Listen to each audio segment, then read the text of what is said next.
India में हर दिन 90 से ज़्यादा रेप केसेस रिपोर्ट होते हैं, लेकिन सच्चाई ये है कि असली नंबर और भी ज़्यादा है, क्योंकि बहुत से विक्टिम्स आगे आते ही नहीं और जो आते हैं उनके केसेस में सिर्फ 27% रेपिस्ट को ही पनिशमेंट मिलती है। मतलब 100 में से 73 क्रिमिनल्स अभी भी फ्री घूम रहे होते हैं। सोचने वाली बात यह है, जब सज़ा का डर है ही नहीं तो क्राइम रुकेगा कैसे। अधिकतर लोगों को लगता है कि ये इंसिडेंट सिर्फ सेक्सुअल डिज़ायर की वजह से होते हैं, लेकिन असल में ये एक पावर और कंट्रोल का गेम है। कुछ मेन वुमेन को दो कैटेगरीज में डिवाइड करते हैं। एक जो उनके क्लोज रिलेशनशिप हैं, जैसे उनकी माता बहनें जिनकी उन्हें रिस्पेक्ट करनी पड़ती है, और दूसरा जिनकी डिग्निटी उनकी नज़रों में ज़ीरो है। हालांकि कुछ लोग अपने क्लोज रिलेशनशिप में भी रिस्पेक्ट नहीं करते हैं। दूसरा होता है कॉग्निटिव डिस्टॉर्शन, जिसमें रेपिस्ट अपने गलत एक्शन को जस्टिफाई करते हैं। जैसे लड़की मुस्कुरा दी तो इसका मतलब उसने हाँ कर दी, या फिर अगर उसने शॉर्ट ड्रेस पहनी है तो प्रोवोक किया।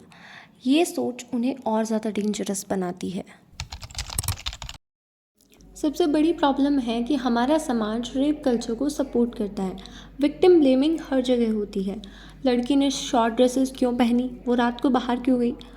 और साथ में मैरिटल रेप भी इंडिया में अब तक क्राइम नहीं माना जाता।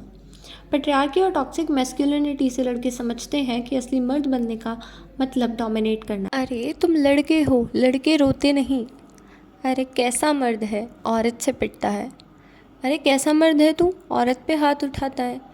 समाज हिपोक्रेसी से भरा हुआ है। अक्सर कास्ट सिस्टम और गरीबी को एक बड़ा फैक्टर देखा जाता है, क्योंकि दलित वुमेन और गरीब लड़कियों के साथ ही केसेस ज़्यादा होते हैं। उन्हें सप्रेस करने के लिए उन पर वायलेंस का यूज़ किया जाता है। कुछ जगह रिलीजन और कल्चर के नाम पर भी औरतों को इन्फीरियर माना जाता है। एक लड़की को देवी समान माना जाता है। अब अगर एक लड़की देवी के कैरेक्टर को अच्छे से नहीं निभा पाई तो सज़ा तो भुगतनी पड़ेगी। साथ ही में सबसे बड़ा फैक्टर है हमारा वीक लीगल सिस्टम। केसेस सालों तक पेंडिंग रहते हैं, रेपिस्ट फ्री घूमते हैं और विक्टिम्स को ही ब्लेम किया जाता है।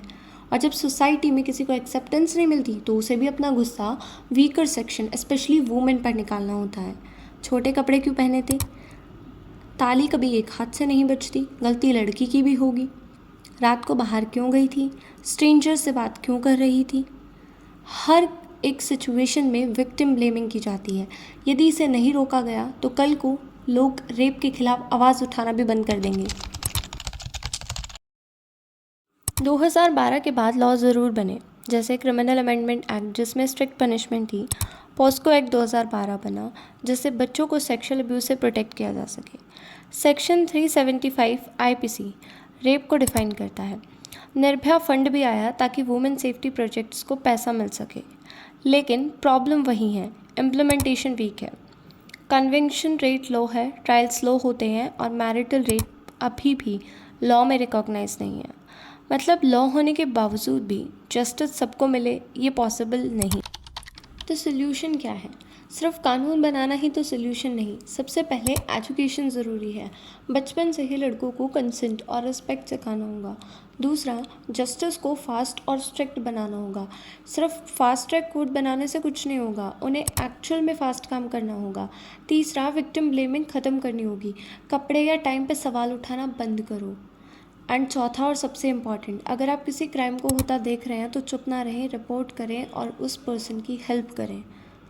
सोसाइटी को एक दूसरे का साथ देना होगा, एक दूसरे के लिए स्टैंड लेना होगा, तभी असली सेफ्टी आ पाएगी। अब सवाल है, अगर आप विक्टिम हो या विटनेस हो तो क्या करना होगा। इंडिया में मल्टीपल हेल्पलाइन नंबर्स अवेलेबल हैं, जैसे वुमेन हेल्पलाइन 1091, 181, एमरजेंसी 112 और बच्चों के केसेस के लिए पॉस्को ई बॉक्स अवेलेबल है ऑनलाइन। और सबसे इम्पॉर्टेंट, एफआईआर लिखवाना आपका राइट है। पुलिस एफआईआर रजिस्टर करने से मना नहीं कर सकती। साथ ही डिस्ट्रिक्ट लीगल सर्विस अथॉरिटीज़ के थ्रू फ्री लीगल एड मिलता है। मतलब कानूनी लड़ाई के लिए आपको अकेला नहीं लड़ना पड़ेगा। और एक बात जो मैं बिल्कुल दिल से कहना चाहती हूँ, आज के टाइम पे लड़कियों को हर जगह पेपर स्प्रे या सेल्फ डिफेंस का थॉट लेना पड़ता है, लेकिन असल में पेपर स्प्रे नहीं, लड़कों की सोच बदलनी चाहिए। लड़की को सुरक्षा अपने बैग में नहीं बल्कि लड़कों की आंखों में इज्जत के रूप में मिलनी चाहिए। और दूसरी बात, लड़की लड़की की दुश्मन ना बने। अक्सर केसेस में देखा गया है कि गर्ल्स इनडायरेक्टली सपोर्ट करती हैं या साइलेंस चूज़ करती हैं। अगर हम एक दूसरे के लिए खड़े नहीं होंगे तो सोसाइटी चेंज कैसे होगी। सिस्टरहुड और ब्रदरहुड दोनों ज़रूरी हैं। जब तक हम सब एक दूसरे का साथ नहीं देंगे तब तक सेफ इंडिया सिर्फ एक स्लोगन बन के रह जाएगा। वीडियो यहीं एंड करना चाहूँगी एक सिंपल मैसेज के साथ। चेंज शुरू होगा अपने ही घर से। अपने ही बेटों को सिखाएं कंसेंट क्या होता है, रिस्पेक्ट क्या होती है, और अपनी बेटियों को सिखाएं कि वो कभी अपनी आवाज़ ना दबाएं।